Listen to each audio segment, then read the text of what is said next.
Your camps Can you hear me? too. Yep. We're just about to start, please. Yep. Okay. Started?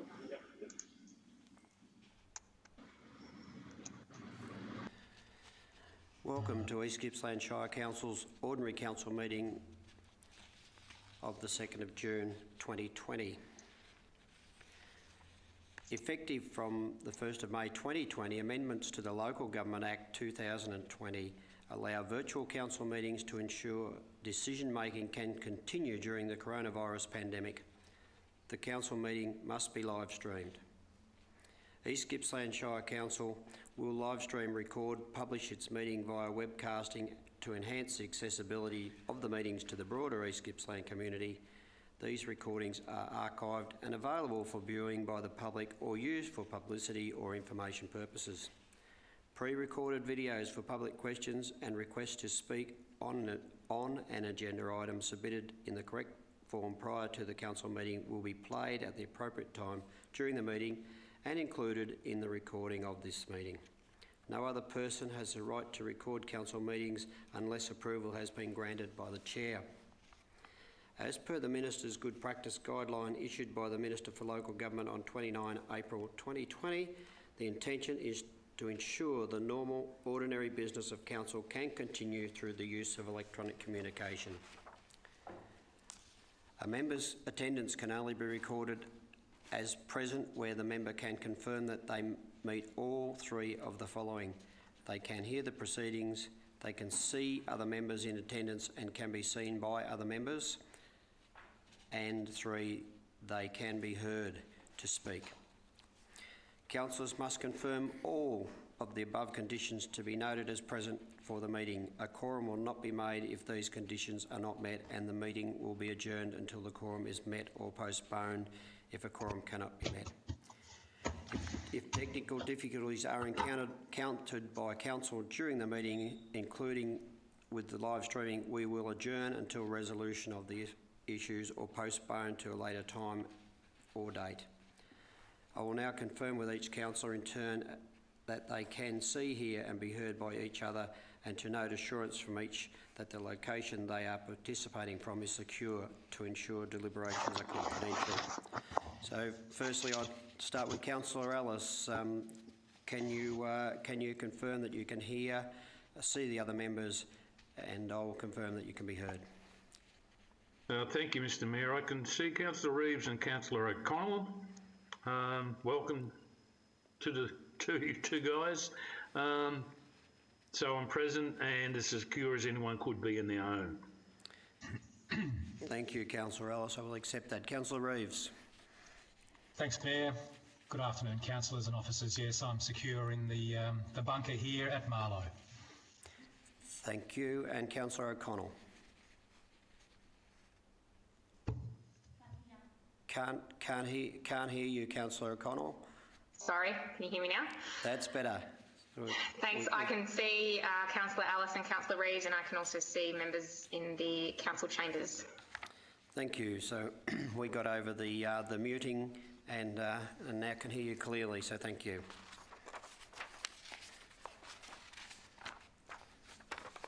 So in opening the meeting, I would like to acknowledge the Gunai Kurnai people, the traditional owners of the land on which we are gathered, and pay our respects to their elders both past and present.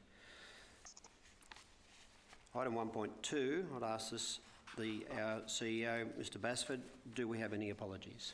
None have been received, Mr Mayor. Thank you. Declaration of conflict of interest? Again, none have been received, Mr Mayor. Thank you. Now 1.4 is the confirmation of the minutes of our last meeting, May 5. And before I ask somebody to move this, I should read out that the minutes of the Ordinary Council meeting 5th of May 2020 to be confirmed with the following corrections. Item 5.2.2, the resolution should read 306-2019-P rather than 306-2019, and item 5.2.3, the resolution should read 366-2019 306/P rather than 306/2019. So just a slight correction, and we have a mover in Councillor Rotino. Yeah, thanks, Mr Mayor. I'm happy to move the confirmation of the minutes with the corrections as articulated by yourself. Thank you. And Councillor Tui has seconded that. So I would ask for a vote, please. All those in favour? Councillor Ellis? Thank you. That is unanimous. 1.5 is our next meeting. That's an ordinary council meeting on June the 23rd, 2020, to be held here at the Corporate Centre at 273 Main Street, Bairnsdale, and by electronic means commencing at 1 p.m. Members of the public are invited to view the next council meeting by following the live streaming link on council's website or Facebook page. Mr CEO, 1.6, request for leave of absence. There are no requests for leave, Mr Mayor. Thank you very much. And 1.7, request to speak about your community project. There are no speakers, Mr Mayor. 1.8, do we have any public questions? And there are no questions today, Mr Mayor. Thank you. So 1.9 is an assembly of councillors. Happy to move it, Mayor. That is moved by Councillor Reeves and seconded by Councillor Rotino. Now, the recommendation is that Council notes the record of assemblies of councillors that occurred during the period 28 April to 25 May 2020 as provided at Appendix 1. So,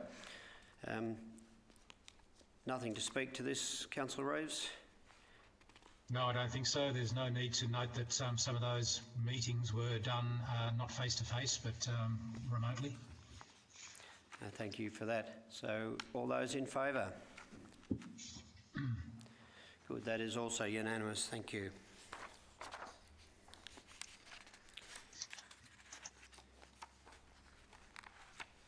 So 1.1.0 is petitions are nil, and notices of a motion or rescission. Mr CEO. None have been received, Mr Mayor. Also deferred business. There is no deferred business, Mr Mayor. Thank you. And that moves us to our councillor reports.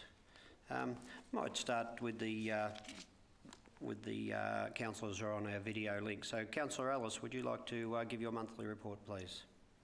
Or I should say, probably fortnightly report at this stage. Yeah, I have nothing. I will put a written report in, Mr Mayor. Thank you. Thank you. Councillor Reeves. I'm also going to note that I don't have anything to report this fortnight either. And Councillor O'Connell. Thanks. I will send my written report in, but just one highlight, which was I was lucky enough to read the story Whitney and Brittany Chicken Divas for the National Simultaneous Story Time on behalf of yourself. And that was then streamed across our social media channels, and it was a really great book, and I was able to read it to some of my students the following days, and they also loved it. So that was a really great highlight for me. Thank you.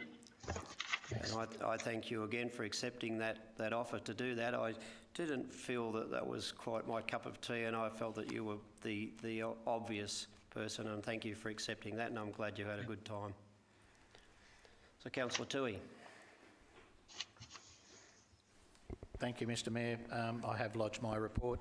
A couple of mediation sessions, a PCM and a Marina Consultative Committee meeting during the last couple of weeks, so it's been fairly busy. Thank you. Good. Councillor Rotino.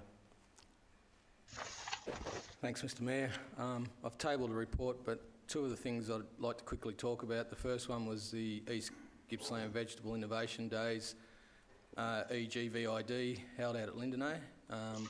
This international event, some 2 years in the making, went ahead, and after much work by the EGVID committee, the Innovation Days had to go through a digital plan to make sure that people registered before they went out there, and also to control the numbers allowed on site at any one time.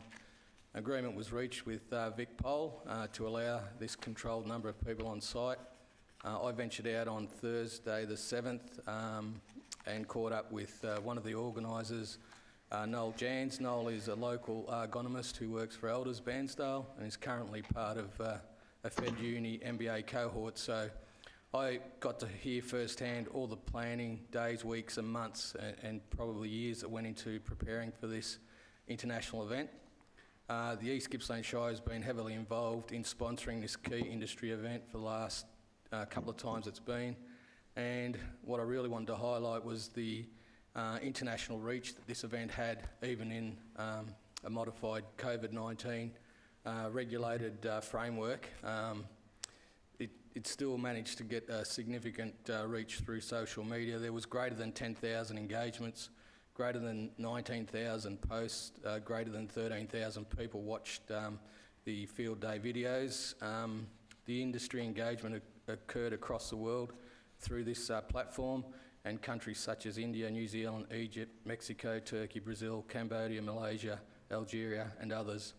On behalf of East Gippsland, I'd like to thank the organisers for their resilience in still being able to provide an international forum under such difficult and trying circumstances. And innovation was well and truly on display, and I think you might have noticed this too. The local cricket club scoreboard was in place keeping track of the people that walked onto the site, so I thought that was quite innovative. The second one was the series of East Gippsland Shire's Economic Development Advisory Committee workshops. We had workshop 1, which I opened and attended this along with Councillor Pells. This was the first of 2, well, it's going to be 3 workshops now, assisted and guided by the Boston Consulting Group. The workshops were instigated to assist in identifying bushfire recovered priorities and focuses. The BCG team will help to provide an important roadmap for recovery. Boston Consulting Group is a renowned and highly regarded international consultancy that regularly partnerships with leaders in business and society to tackle the most challenging issues and to identify opportunities.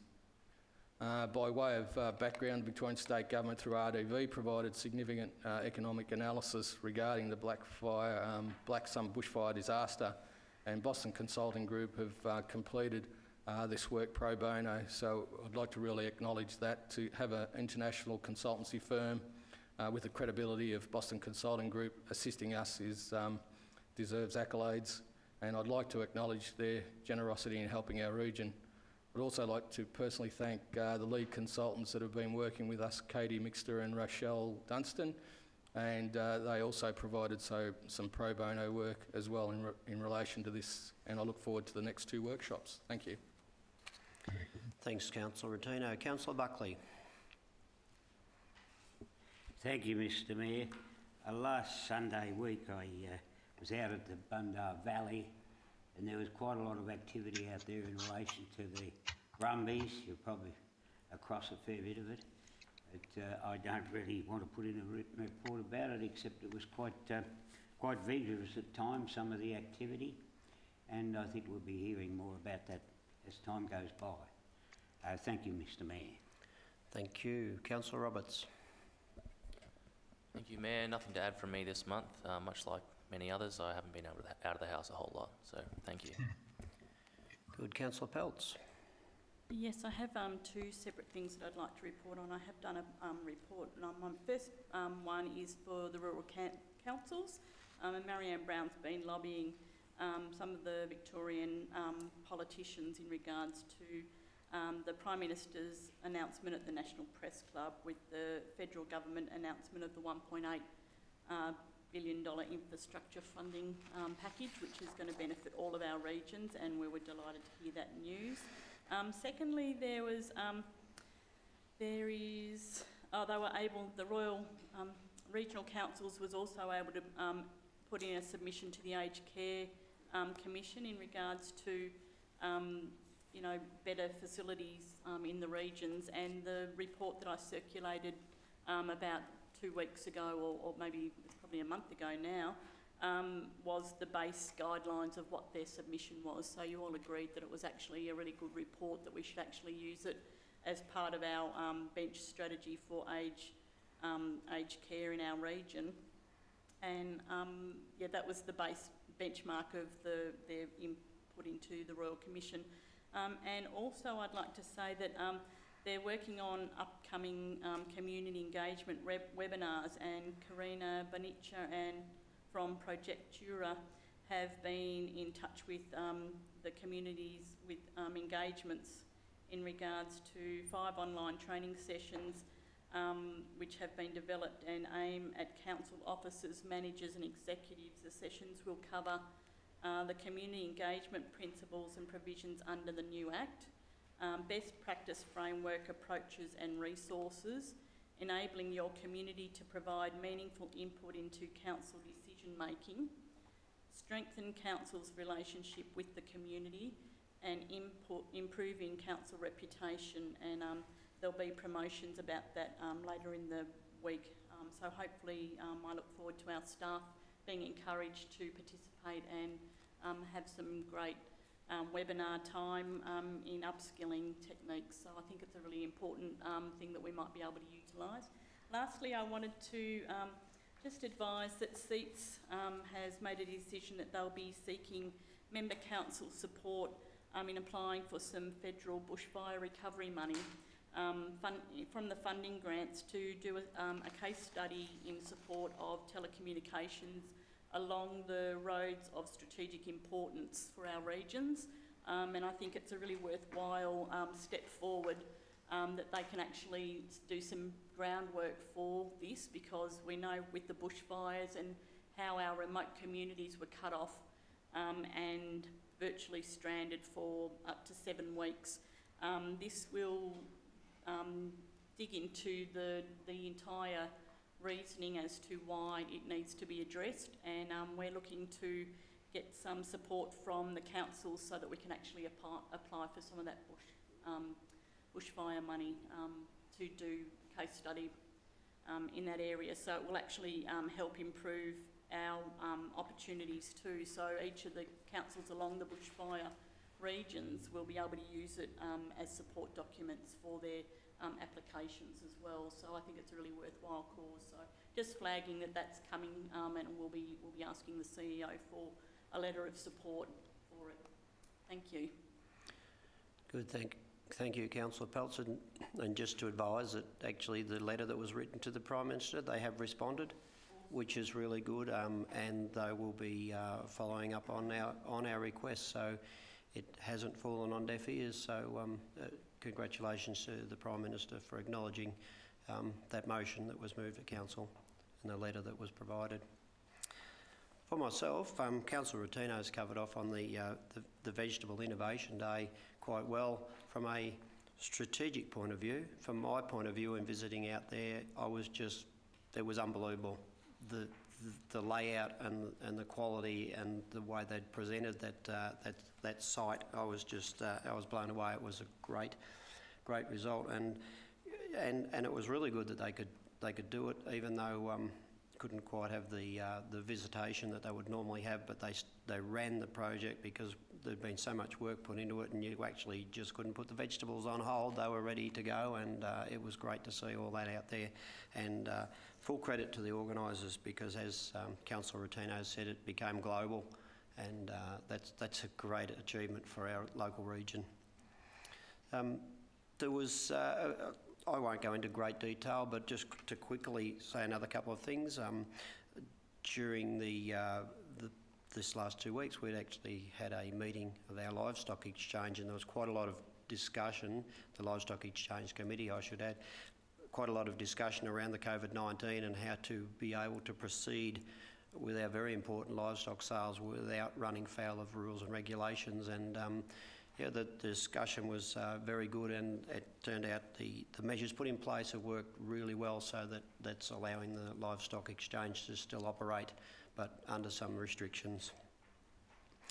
We've also had a One Gippsland board meeting just recently, but I'd actually like to speak a little bit to last Friday when the CEO and myself did a road trip to Buchan and Galanapie region to catch up with them and assess right here and right now where they're at regards to firstly the drought, and secondly the bushfire, because they were really badly impacted. And I've got to say that the people we met with, for all the things that they have gone through, they are unbelievable. They were just so respectful, were taking it on the chin, and one of the people who, well, I know many of the people up there, but one in particular that just struck me was that Buchan's had three fires in the last 3 years, and this particular property has been burnt out on each occasion, and he was still chugging along and doing his thing, which was just an amazing feat for an individual to take all that on and still be chugging along. But I'd just like to, you know, in the visit up there, there's issues that we've come back with which are quite achievable, but unfortunately the drought is not over for that region, and it's come back with a vengeance. They've got very little surface water and no access to a groundwater supply, and there's no feed for the livestock. So it's the beginning of winter. So I'm hoping that through some networking we may be able to get some more assistance up there in terms of fodder delivered, because it's a start of winter. They're at high altitude, and it's going to be cold and harsh on the livestock. So hopefully we can assist them in every way we can. But just to the people of Buchan and those of Galanapie and W-Tree, they are just so strong and sticking to their tasks. It was amazing to meet up with them. So I again thank them for their hospitality. All right, moving along. We can start with our officer reports, and this item is 5.1.1, which is strong communities, and it's actually authored by our CEO. So, Mr. Basford. Thank you, Mr. Mayor. Just to make some salient points, I think most people know that Destination Gippsland is our regional tourism board. Local government currently has observer status on that board, and the board is looking to amend its constitution to allow local government to have director roles on the board, and so they are moving to appoint 5 of the 6, because Bass Coast has recently in January been appointed to the board. So the remaining 5 local government CEOs are being recommended to join the board. Certainly the report outlines some of the rationale and discussion that's occurred in that space in relation to why it's so important for local government to have a critical role, particularly in a place such as Gippsland, on our tourism board. So the report seeks the approval of council as a financial member, and I think that's the other point to make, is that the councils of Gippsland effectively are the financial members of Destination Gippsland, and that's why this material is being brought to council to make the decision. So it's about amending the constitution and appointing myself as CEO to the Destination Gippsland board. So the recommendations are there for your consideration, councillors. Thank you, Mr. Basford. Any questions, councillors? I do, Mr. Mayor. Yes, Councillor Ellis. Thank you, Mr. Mayor. Mr. CEO, can you advise when the last GLGN meeting was held to discuss this particular presentation before council today?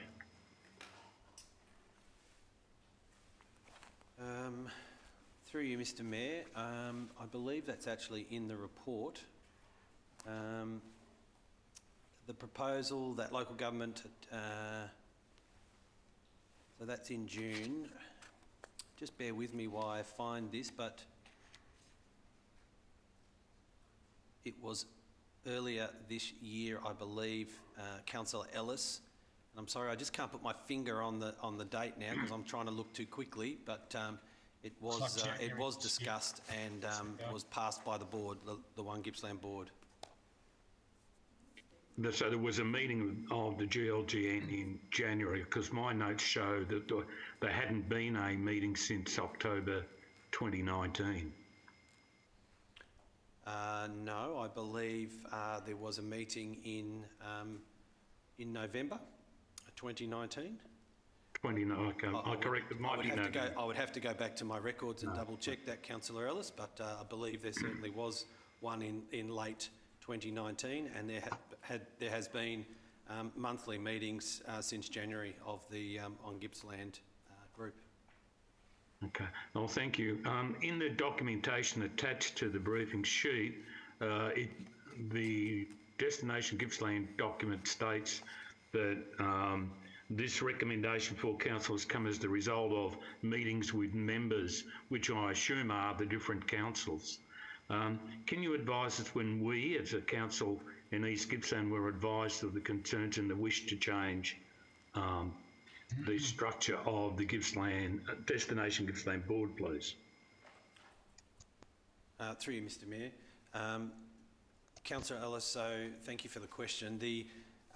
This council was advised via its representative on GLGN, plus there's also been discussion at councillor briefings in relation to this matter, and there's also been a number of Destination Gippsland briefings of their overarching strategy in terms of their destination management plan. So there's been quite a bit of work over the last 6 months in relation to this, and it's certainly been on the agenda whilst the current mayor is on the board, and certainly the previous mayor, Councillor O'Connell, was on the board. I can't speak before that, but my understanding is it's been discussed for some time. So that's at the GLGN. What about at the East Gippsland Shire Council?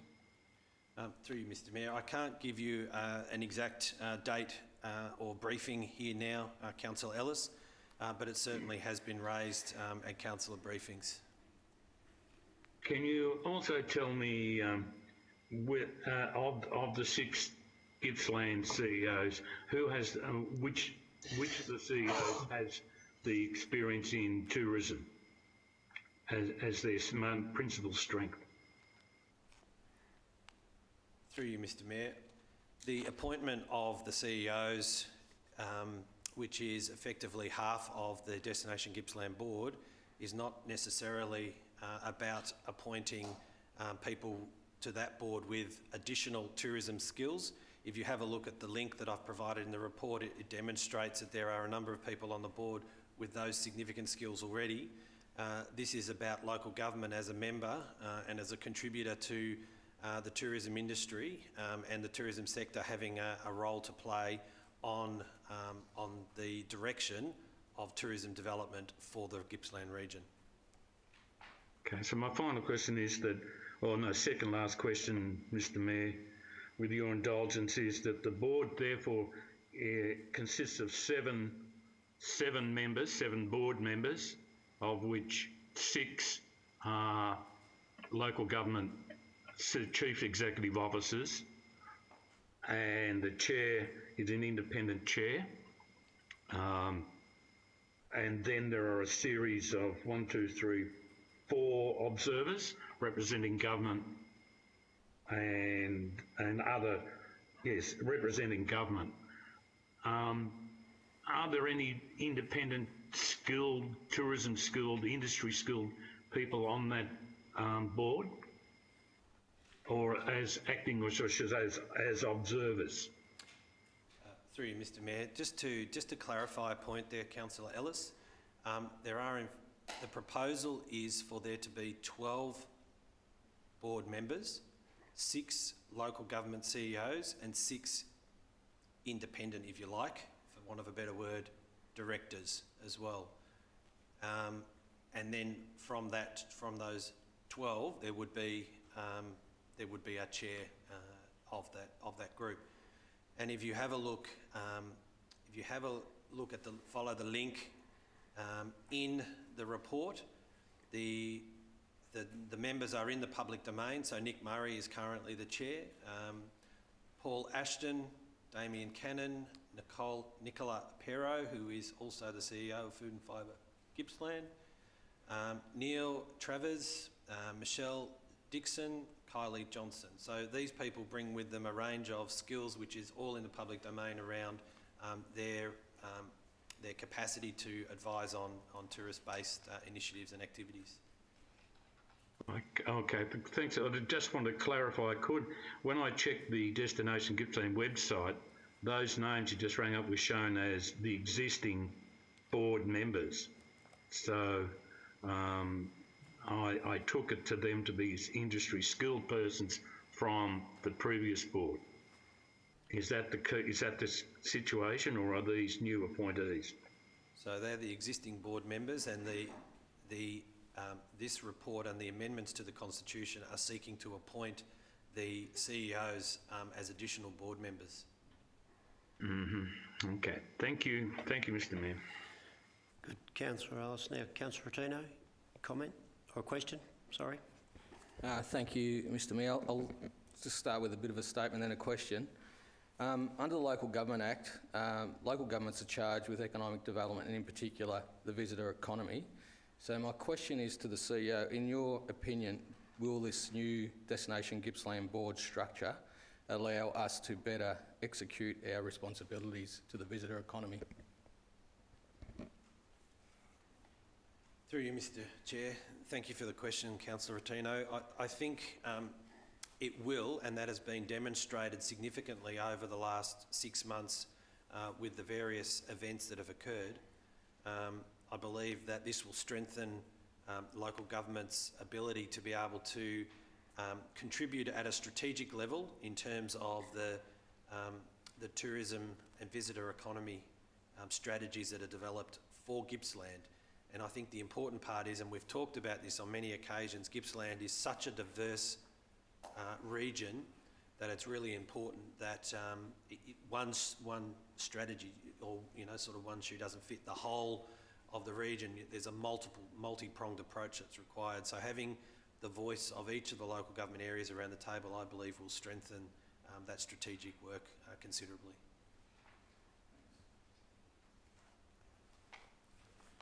Thank you. Did you... I'm happy to move it, Mr Mayor. I'm happy to second it. All right, so it's been moved by Councillor Peltz and seconded by Councillor O'Connell. Would you like to speak to it, Councillor Peltz? I'd just like to say this group is probably looking at a new face. It's been a bit tired for a while, so it's great that the CEOs are looking at revising it and being more proactive in this space. It's a good opportunity for all of the councils of the Gippsland region to power head together and strive for the one cause, and to get some really great funding to our region, which will help tourism and the living economy basically, and help to provide and stimulate it. So pleased to be moving it. Thank you. Councillor Rotino? Oh, sorry, Councillor O'Connell. Did you wish to speak? No, I'll just say this is, fantastic. I'm really pleased to be supporting this.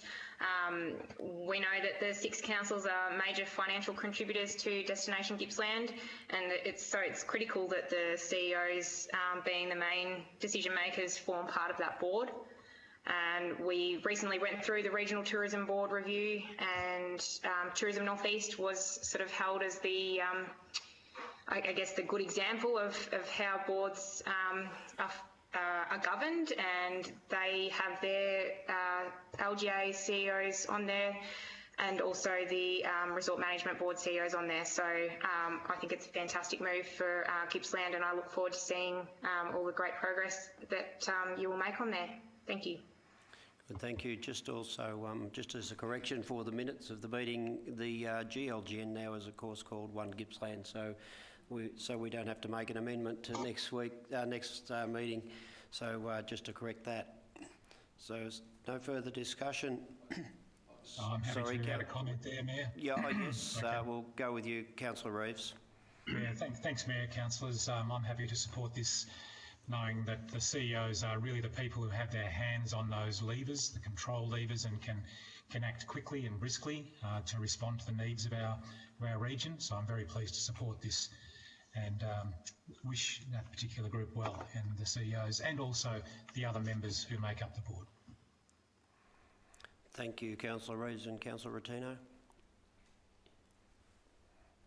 Thank you, Mr Mayor. Again, I'd like to endorse this recommendation that's before us to all the councillors, it does actually give us a better opportunity to control what the Local Government Act says we should be doing, and that is regional and economic development, and the visitor economy is a significant part of that. And if you don't think it is, read some of the impacts from the recent events in East Gippsland and how much reliance our region is just on that one sector. Thank you, Mr. Mayor. Thank you, Councillor Rotino. So, yes, Councillor Peltz. I'd just like to state I'm happy to move an amendment if it cuts out having to bring it back to the table, that we endorse the GLGN as One Gippsland now, if you want to do that. If Councillor O'Connell's still happy to second it, I think it alleviates having to bring it back to the table. Mr. CEO?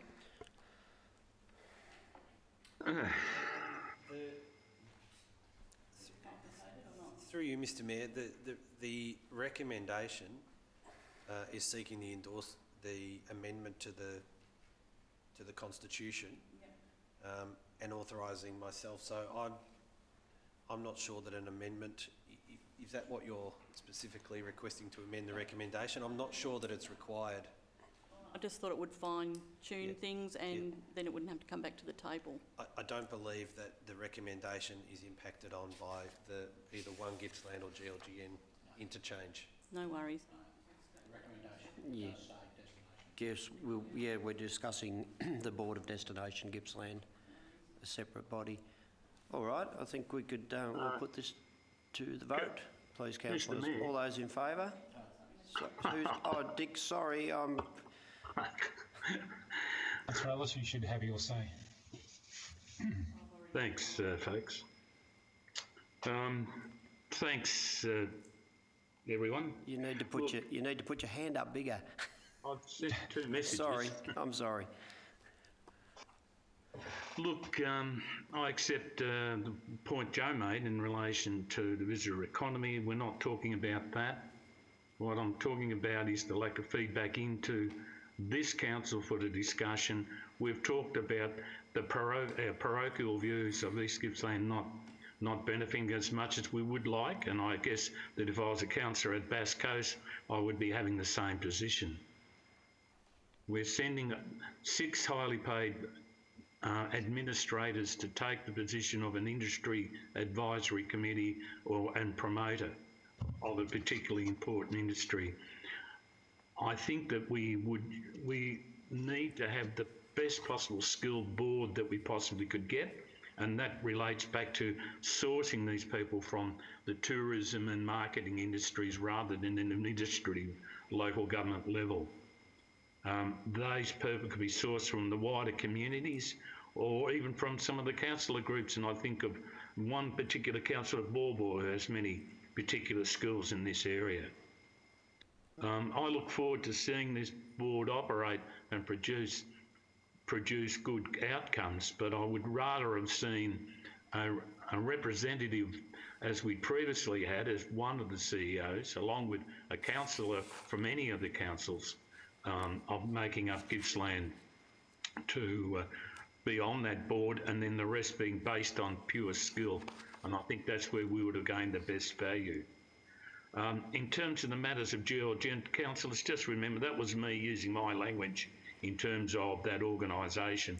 I don't see any, it wasn't intended to be a derogatory nor any other comment. It was simply just what I was referring to, what is now being known as One Gippsland. I don't see any particular need for any extra actions in relation to that term. In fact, the minutes don't need to be changed either, because that was simply my language in my questioning.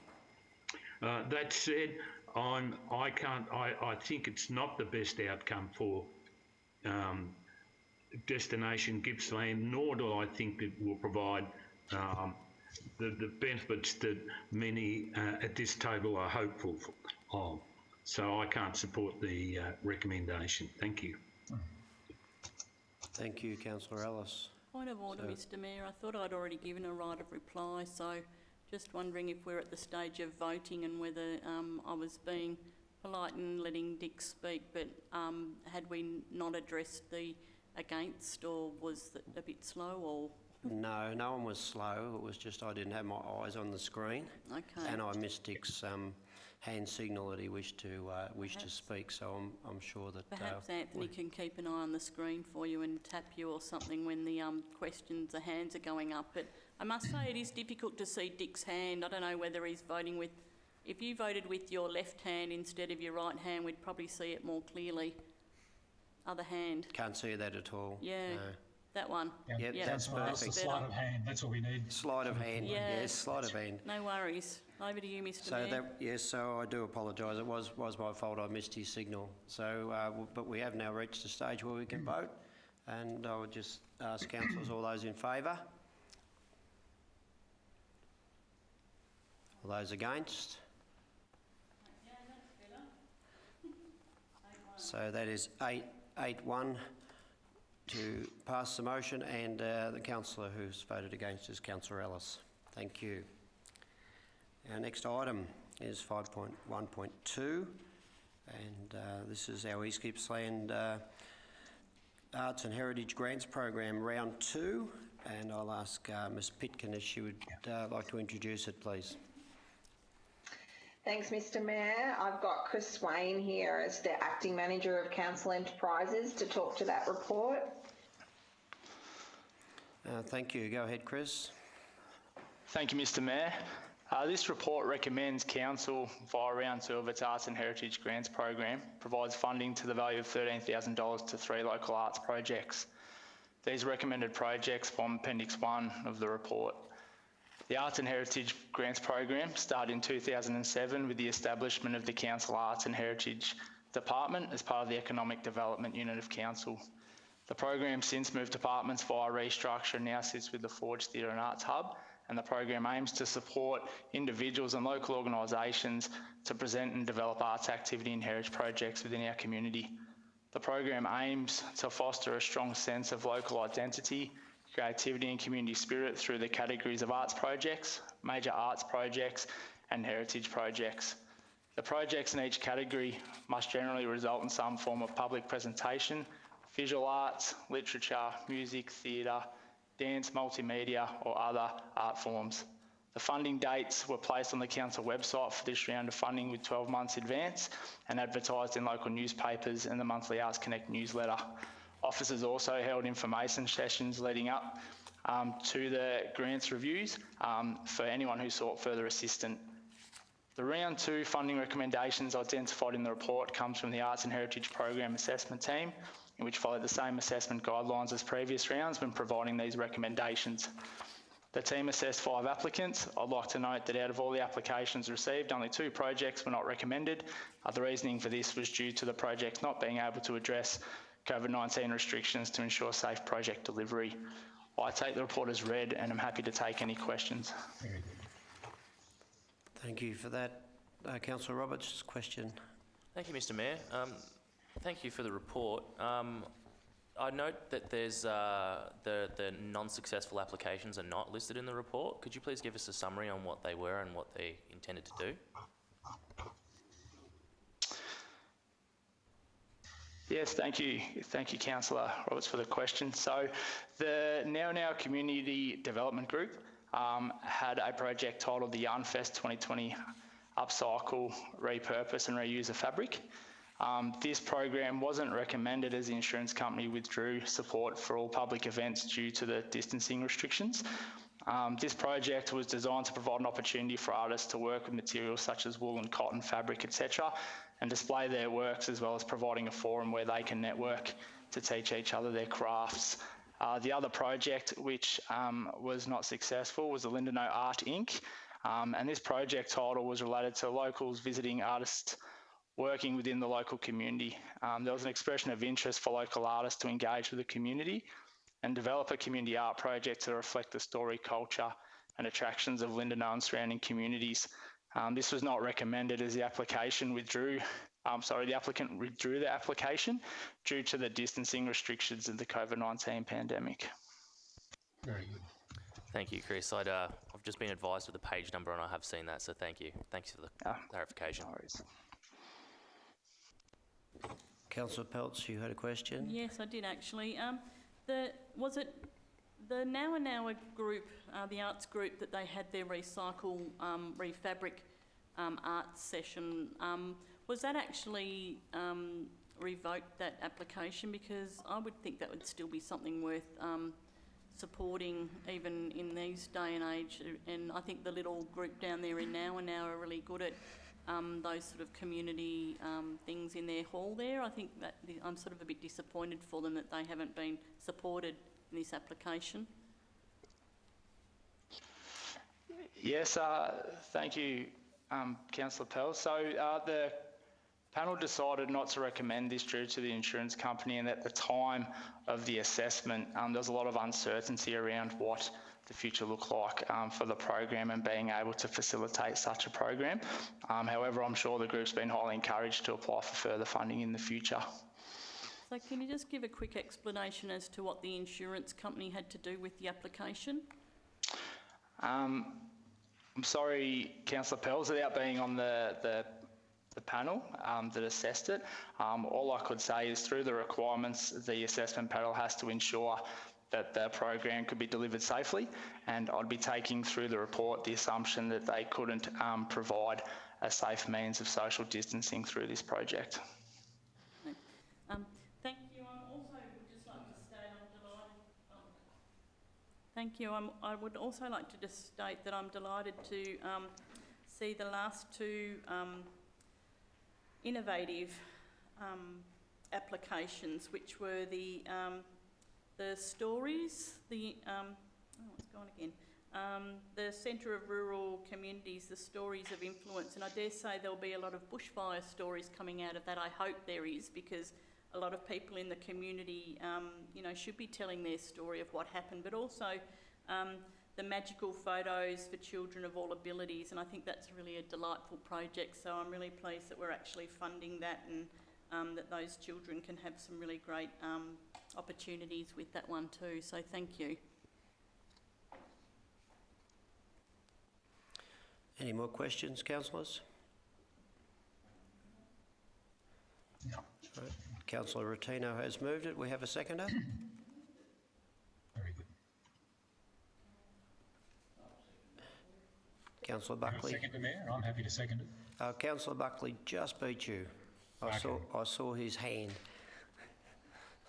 That's all right. Councillor Rotino, would you like to speak? Yeah, thank you, Mr Mayor. In moving this recommendation as a motion, I'd like to thank the officers for their report, but also what a great result it is for our community.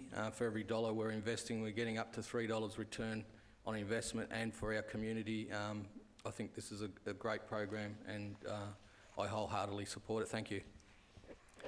Thank you. Councillor Buckley? That's okay. Would any other councillors wish to speak for or against? I'm happy to just mention, Mayor, if you allow me, that Councillor not Rose. just the financial benefit, but the social benefits of these projects in these communities is well proven. So terrific. Thank you. We'll put this to the vote. All those in favour? Gotcha, Councillor Ellis. That's unanimous. Thank you, councillors.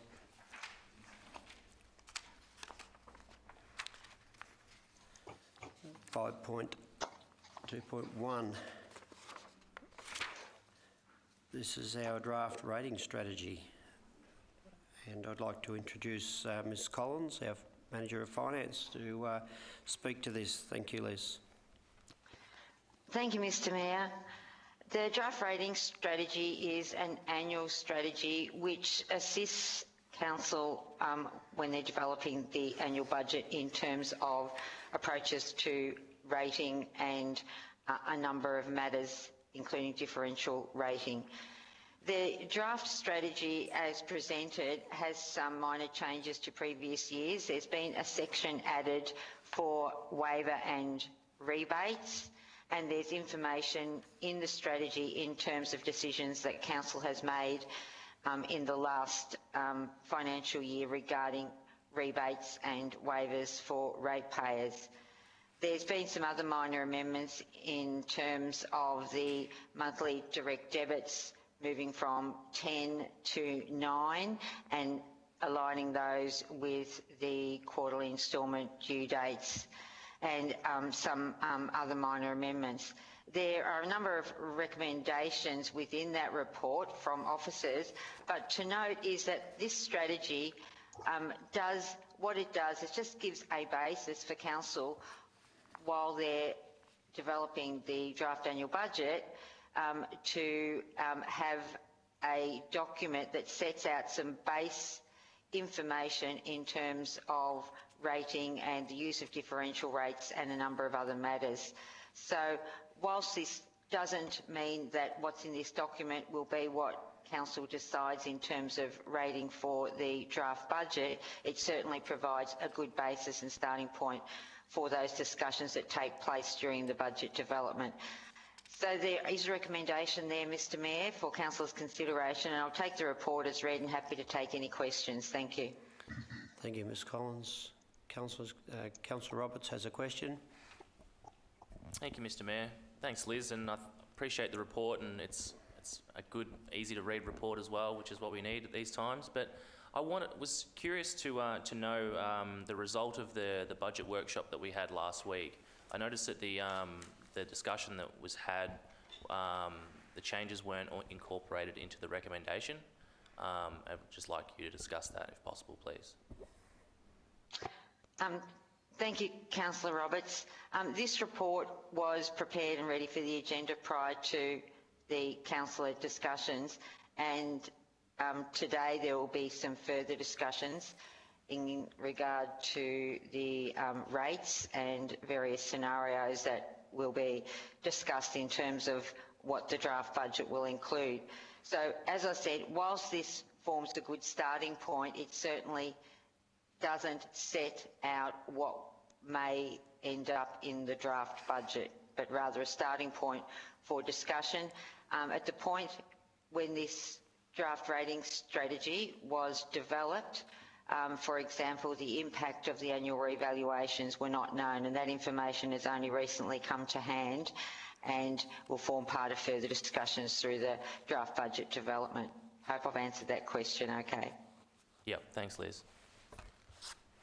Councillor Peltz. Yes, Liz, if I may be entertained, just take me back to last year when we were talking about the municipal charge, and from previous years it has been gradually decreasing, the percentage mark, and I was in the belief that we were dropping this every year, and I'm really, I'm not happy to see it still being at 14% when we had sort of been guaranteed that we were gradually reducing it by 4% a year till it was down to 0. So I'm sort of looking at it this year and I'm thinking I'm not really that satisfied the fact that it's at 14% and it should be at 10%.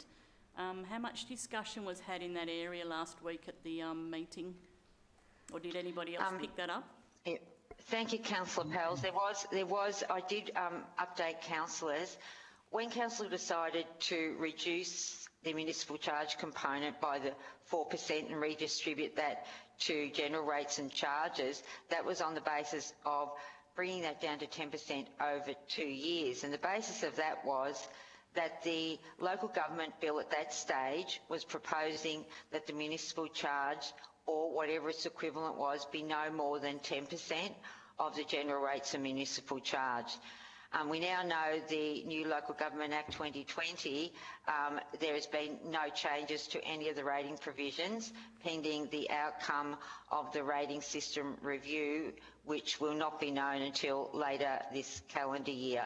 So in lieu of what or any change, it has remained at 14%, but noting when the municipal charge does, or if it is reduced, what it does is just redistribute the amount of general rates that need to be raised from applying the rate in the dollar to the valuation, as opposed to the fixed municipal charge component. So the discussion really centred around, at this stage, leave the municipal charge as it is pending the outcome of the rating system review. Okay, thanks for that, Liz. And can I just have a confirmation that the recommendation here is to go with the state recommendation, which is to have the 2.5% increase? Is that how I'm reading this, or am I reading it correctly? Thank you, Councillor Pels. At the stage when this rating strategy was drafted, the cap has been set at 2% for the 2021 year, and there has been various discussions with councillors in terms of what may be included in the draft 2021 budget. So whilst the rating strategy would indicate, you know, we would be certainly not seeking anything above the cap, in terms of the level of rating, that will be part of the final draft budget, that councils will determine what that rate increase and how they're distributed will happen. And all of that information gets included in the draft budget, and that's in the in terms of all of the decisions that council, or discussions, and whatever council may be supporting in terms of going out to the community for comments. So whilst the strategy acknowledges the 2%, as I said before, it really just forms the basis of a starting point rather than this is what will be in the budget. It's the starting point. So if we adopt this today, it then goes out to the community for consultation, and it is still able to be dropped down to zero like the majority of councillors actually wanted, or so what I've heard around the table in discussions. That's actually still a possibility at this stage for the community, that we can change it down to 0% come the end of the financial year or the next time we come and vote on this. Thank you, Councillor Pels. The strategy is not going out for community consultation. What we do in the budget document is include all of the rating information, which is included in the budget document, and then the community gets to comment and provide submissions on the draft budget document. The information in the rating strategy is not necessarily what may end up in our draft budget, which is what goes out to the community in terms of any rate increases, fees and charges, municipal charge, differential rating. That will all form part of the final workshops and discussions that flow into the draft budget. So whilst this strategy is at a point in time, it's the budget itself that sets the rates and charges, not the rating strategy. Thank you. Councillor Ellis.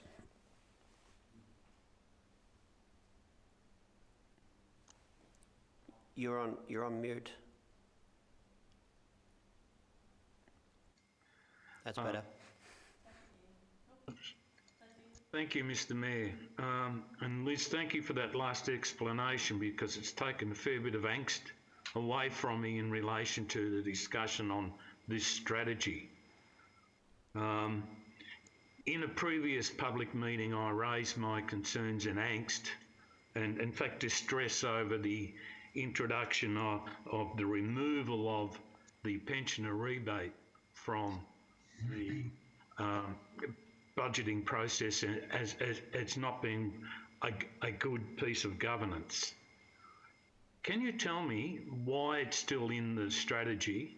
And two, is the strategy designed to be a guidance to us to operate and consider and to properly carry out the demands of a good quality budget? Thank you, Councillor Ellis. Absolutely, the rating strategy, whilst having a number of recommendations, those are recommendations in terms of whether council supports that as a starting point for a budget discussions regarding rates. In terms of anything that's in the strategy, that does not mean that that's what will be in the final budget. It just gives direction to the officers in terms of, here's a starting point in Mm. terms of what council is, council is supporting. the further discussion in regard to the council pension rate rebate certainly will take place through the rating discussions with councillors, and in terms of what that might look like for the draft budget that goes out to the community for public comment and submission. So the rating strategy does not set anything in black and white in the budget itself, if that makes sense. It does make sense, because I would not like to think that a strategy could guide final, or confirm a final decision, particularly, from an emotive point of view on something that I oppose strongly. So, okay, look, thanks for that, Liz. Thanks, Councillor Ellis. Do we have any other questions? I'm happy to move it, Mr. Mayor. Okay, Councillor Tui has moved it. Do we have a seconder? Councillor Rotino, would you like to speak to it, Councillor Tui? Just to say thanks for the information, Liz. This is a document from where we work and fine-tune what it is that we're going to do in regards to the budget. So it's not set in concrete. It's just a starting point. So it's a good starting point. There will obviously be further discussion that will shape where we wind up, but a great starting point. Thanks, Liz. Councillor Rotino. Yeah, thanks, Mr Mayor. Ms Collins, as you quite rightly put, it's a framework. It shows how our assumptions can deliver a budget that we want to deliver. So now the fine tweaking starts. Thank you. And any other comments? So, Councillor Roberts, you'd like to speak? Thank you, Mr Mayor. I would like to say I appreciate that the document was well formed prior to the budgeting, the workshop process. So I can appreciate and accept that, and I will support this the strategy as it is presented today. However, I will be pushing to see the 2%, the rate increase freeze that was discussed during the workshop process, and I would like to see that reflected in the draft budget. Thank you. Any other councillors wish to speak for or against? Councillor Ellis. Thank you, Mr Mayor. I'm of similar opinion as Councillor Roberts, that we've workshopped the budget to date and still have some work to go, that I'm supportive of the zero rate increase without rebate. I'm generally concerned about seeing the pensioner discount being removed, and I do really hang my hat on Ms Collins's words that it's only just a comment and not something that will act as a guidance into the future in our deliberations of the budget as council moves forward. This time I will support the strategy based on the advice provided by Ms Collins. But as I say, I look forward to a better discussion in the budget process and the vote on the budget. Thank you. Thank you, Councillor Ellis. No, Councillor Buckley, yes? Yes, I'm of a similar frame of mind to the previous two speakers, and consider this as to be just a guide and not the gospel. Thank you. Thank you, and I would also like to thank you, Ms Collins, because the questions have drawn out some answers that everyone was perhaps a little bit not clear on, so you've done a very good job in explaining the mechanisms of your draft strategy, so thank you. Councillors. If I may speak to it as well, Mayor, please. Beg your pardon, sorry, Councillor Reeves. Yeah, no, thank you. That's all right. I know it's difficult in the situation you're in to chair and manage the meeting. So good work and well done.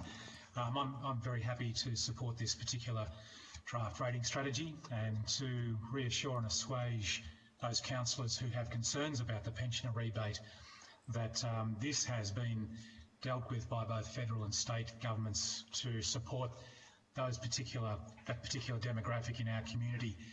We can't be all things to everyone, and we look forward to continuing the discussion, but just again to reassure those councillors that the federal and state governments have provided that support for the pensioners, and we need to look at the broad community. So I'm happy to support this draft rating strategy. Thank you, Councillor Reeves. I'll put this to the vote. All those in favour of the draft strategy? Thank you, Councillor. That's a unanimous decision. Thank you, Ms Collins.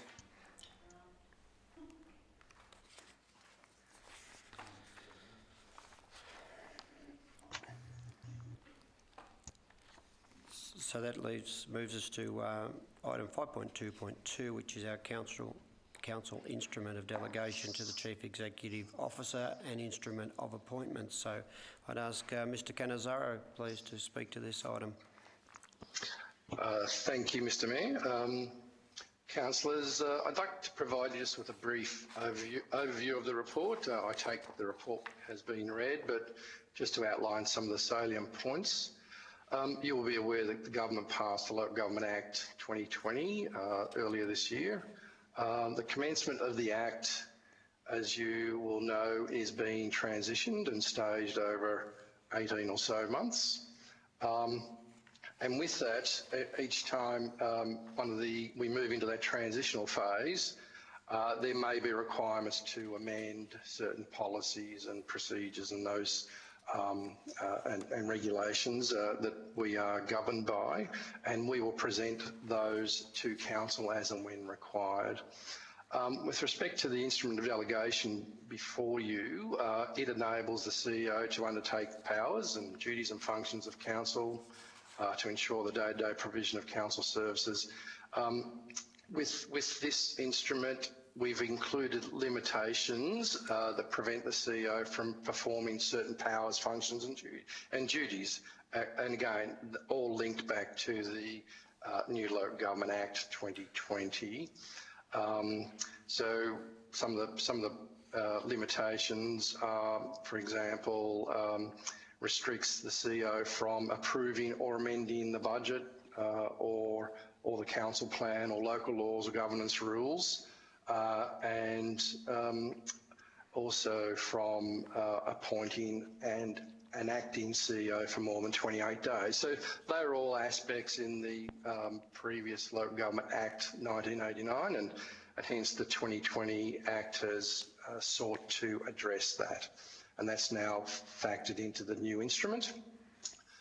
So with respect to the instrument of appointment and authorisation for officers under the Planning and Environment Act, we've needed to amend those instruments because of the changes to the 1989 Act and the introduction and the commencement of the 2020 Act. So we bring those instruments to Council with respect to the repealing of certain sections under the 1989 Act that allowed, or under the 2020 Act that allows officers now to, under the new Act, to commence proceedings for breaches.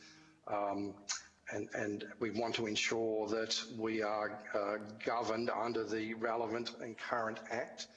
Hence, we've amended and adjusted the instrument of appointment and authorisation documents that are before you. I'm happy to take questions. Thank you for that. Questions, councillors?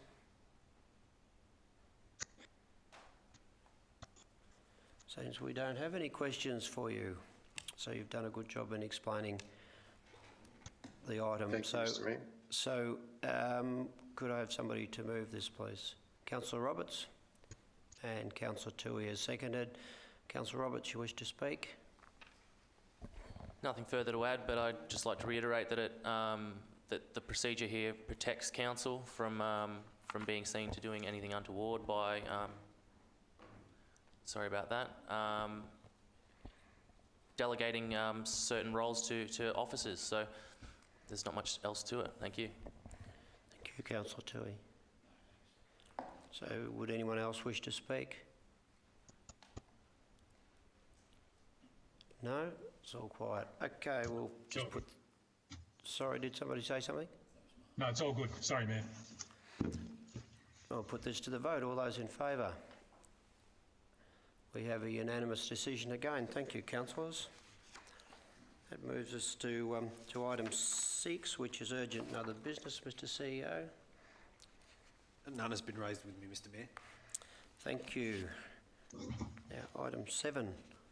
deals with two items of that are confidential. So I'd ask somebody to move.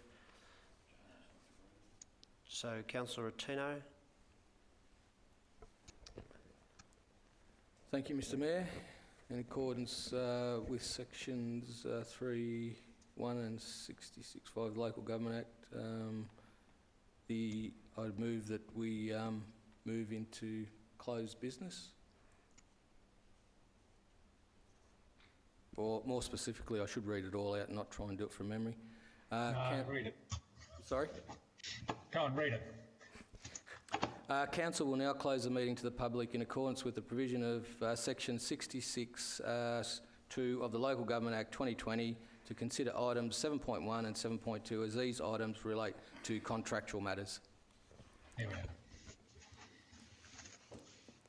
Thank you. Councillor Tui seconded. All those in favour, please, councillors. Motion is carried unanimously. So we'll just pause for a moment until our live stream is